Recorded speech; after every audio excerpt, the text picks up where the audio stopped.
शादी के पहले से ही विभा को कपड़े धोने का बड़ा शौक था। कभी नल के नीचे तो कभी तालाब के पास। अरे मेरी नीली वाली लुंगी नहीं दिख रही है। विभा की अम्मा, कहाँ रखी है लुंगी? अरे वो तो विभा ने परसों ही धोकर रखी थी आपकी अलमारी में, देखो वहीं होगी। वो ना मैंने आज धो दी, मुझे लगा कि गंदी हो गई होगी।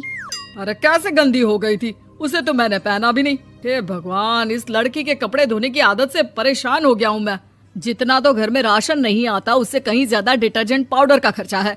इसकी शादी करवा दो, शादी जाए अपने घर में ही करे काम, फिर चाहे घर के कपड़े धोने हो या पूरे गांव के। हाँ ठीक बोल रही हूँ, देखता हूँ मैं कोई लड़का। वो दिन भी आ जाता है जब विभा को देखने लड़के वाले आ जाते हैं। लड़की मुझे अच्छी लगी। होने वाली सास कहती है, बेटी अगर कुछ पूछना है तो पूछ लो। वैसे तो हमारी लड़की बहुत ही शर्मीली है, जो बोल दो वो मान लेती है, इसे क्या पूछना होगा। अरे कैसी बात कर रही हो माँ, मुझे इन लोगों के घर रहना है, सवाल तो कई है। हाँ हाँ बेटा, पूछ लो ना, क्या पूछना है। आप लोगों के घर कपड़े कौन धोता है? सास का मुंह बन जाता है।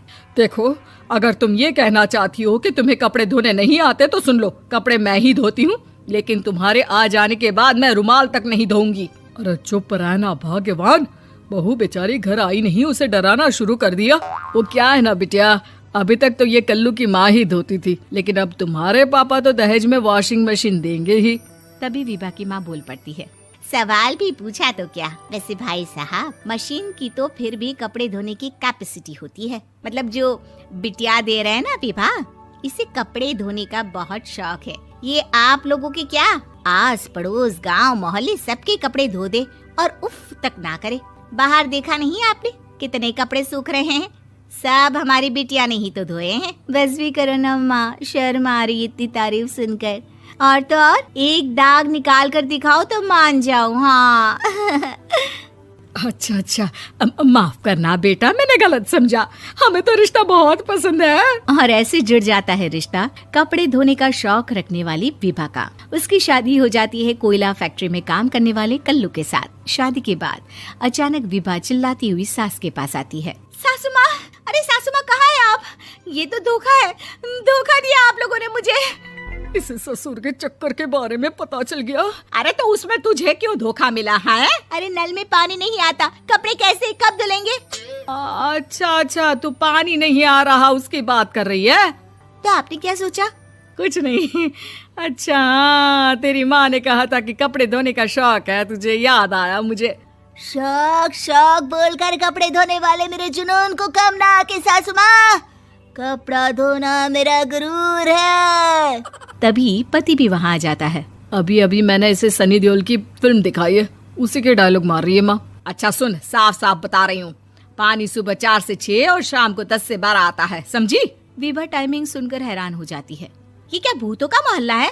सुबह 4 बजे उठकर कौन कपड़े धोता है? 4 बजे टंकी में पानी जाता है, फिर सारा दिन धोना ना, किसने मना किया? अरे कैसी बात कर रही हैं? 200 लीटर की टंकी में कितने कपड़े धो लूंगी मैं, सुबह ही उठ जाऊंगी मैं। अब क्या था, विभा सुबह 4 से लेकर रात के 12 बजे तक कपड़े ही धोती रहती। एक रोज सास पड़ोस से निकलकर कहीं जा रही होती है कि साथ वाली कहती है, हाँ कल्लू की माँ, जरा ये बताओ कि 2 साड़ी है, 2 ब्लाउज और एक पेटीकोट और एक नाड़े वाला लंबा कच्छा। हाँ तो? अरे तो क्या, कितना लोगी धुलाई ये बताओ। धोबन दिख रहे हैं हम क्या? हमारे पति सरकारी नौकरी से अभी रिटायर हुए हैं और बेटा सुपरवाइजर है कोयला फैक्ट्री में। धोबन समझ रखा है हमें? हाय रे कल्लू की अम्मा, माफ कर दो, वो तो मोहल्ले में यही सब बता रहे थे कि तुमने बहू को कपड़ा धुलवाने के काम में लगा दिया है। सास को पड़ोसन की बात सुनकर गुस्सा आ जाता है। वो घर पहुंचती है जहां घर के बाहर ही इतने सारे कपड़े सूख रहे होते हैं जितने कि किसी धोबन के घर पर। अरे ओ कल्लू की दुल्हन, बाहर निकल। माँ जी यहीं आ जाओ, बाथरूम में चादर धो रहे हैं हम। अरे अभी हम धोते हैं, तुमको बाहर निकलो। ये आस पड़ोस वाले बोल रहे हैं कि हम बहू से कपड़े धुलवा कर उसे कपड़ा धोने वाली बना दिए हैं। अरे छोड़ो ना माँ जी, किन लोगों की बातों में आती हो? आस पास के लोगों का तो काम ही होता है कि वो किसी तरह सास बहू को लड़ा दे। बहू सारे घर के कपड़े धोती है, ये क्या कम है? बोलिए।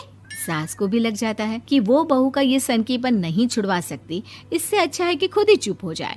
एक रोज सास और बहू मंदिर जाते हैं, जहाँ सास की साड़ी वहाँ खड़ी भीख मांगने वाली से मिलती है। माँ जी क्या बात है, आपकी साड़ी उस भिखारन से कितनी मिल रही है ना? हाँ हाँ देखो तो, दोनों की साड़ी मिल रही है। क्या बात है कल्लू की अम्मा, तुम खुद को तो अफसर की बीवी बताती हो और ऐसी सिंपल सी प्लेन साड़ी पहनकर घूमती हो। सिंपल और प्लेन नहीं है ये साड़ी। तो क्या सोने के धागे से फूल बने हैं?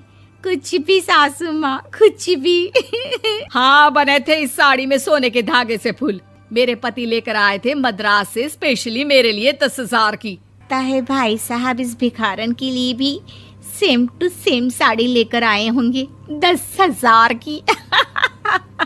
सास उस वक्त तो कुछ नहीं कहती, लेकिन बहू के साथ घर आती है और अलमारी से एल्बम निकाल कर लाती है। ये साड़ी देख रही है, ये वही साड़ी है जिसे मैंने अभी पहना था। इस साड़ी में ये जो चमकदार फूल दिख रहे हैं ना, ये सोने के धागों से काढ़े गए हैं। लेकिन तू लोकल वॉशिंग मशीन ब्रश से घिस घिस कर सारे फूलों को निकाल कर साड़ी प्लेन कर दी। मुझे माफ कर दीजिए सासू माँ। और तो और, जब मैंने तुझे तेरी गलती के लिए कुछ नहीं कहा, लेकिन तूने तो सबके सामने मेरा मजाक ही बना दिया। क्यों? बहू को समझ में आ जाता है कि अब से उसका कपड़े धोना बंद।